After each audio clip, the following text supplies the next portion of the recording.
The linoleum beneath my shoes was chipped and lifeless, like a floor trapped in time. My parents' dining room hadn't changed in years.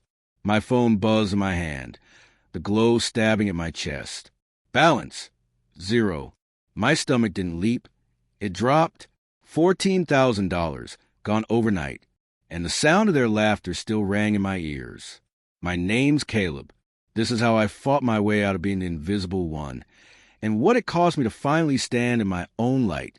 I'm 28, the quiet presence people overlook. At family gatherings, I'm the one topping off glasses, while everyone else carries the conversation. My mom, Ellen, calls me her steady hand. My dad, Tom, calls me the rock. My younger brother, Noah, only notices I exist when the Wi-Fi cuts out. I work in tech support at a warehouse, fixing servers, solving problems others can't. That's my refuge. My apartment is a cramped box of secondhand furniture, but it's mine. I find comfort in small things. The smell of wet asphalt after rain, the distant rumble of trains, the satisfaction of solving a puzzle. My family, though they're a storm. Ellen always wants more. Trips, new curtains, upgrades. Tom is always chasing a quick fortune. Noah, 24, golden boy, oozes charisma, convinced he's destined for a music career. And me? I'm the one who covers the overdue utility bill, gives Noah rides when his car is dry, or hands over cash in the name of loyalty.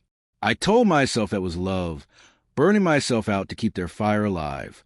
But every time Ellen sighed, "Caleb, you're so good at staying small," or when Tom smirked, "Anchors don't rise, kid, they just keep the ship steady," something inside me tightened.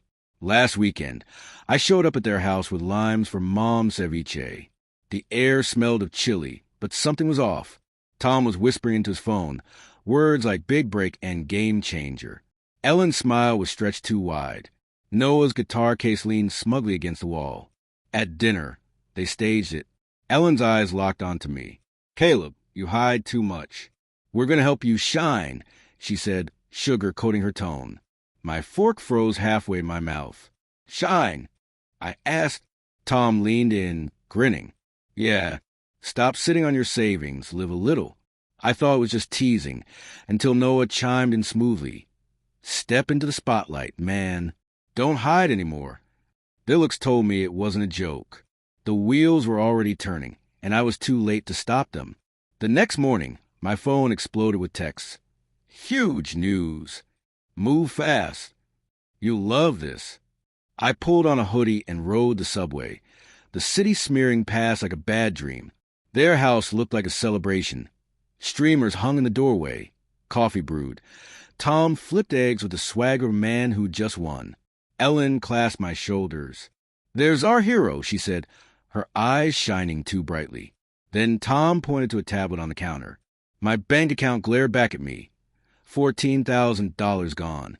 "What did you do?" I asked, my voice hollow. Ellen didn't blink. "We fixed you. You never use your money, so we invested it in something better." Tom raised his mug. "Bali, kid. We're going." And Noah, he dangled my van keys. "Perfect for touring." "Thanks, bro." A sound escaped me. Half laugh, half collapse. They thought it was mine. They didn't know. That money wasn't mine. It belonged to Mia, my co-worker. Donations raised for her transplant. Money people entrusted me to safeguard. "You stole it," I whispered. Ellen waved me off. "Relax. It's family. Chill." That word, chill, ignited something sharp inside me. "It wasn't mine," I said, my voice shaking but steady. "It was for Mia. Every cent given by people who believed in her." Silence hit the room. Tom sneered. "Why would other people's money be in your account?"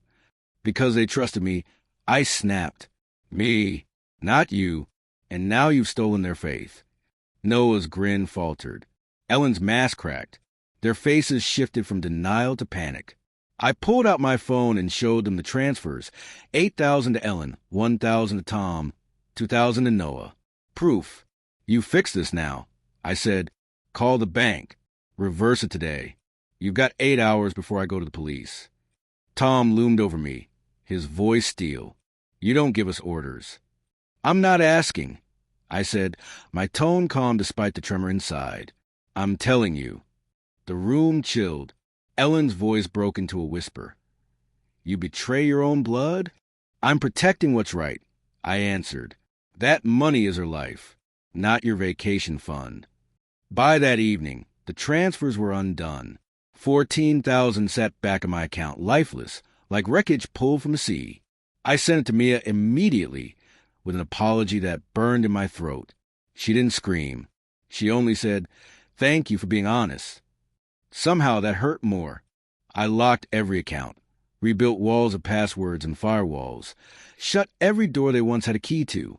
I still love them, but not blindly, not as their anchor or their safety net. I'm Caleb, still quiet, still scarred, but no longer theirs to control.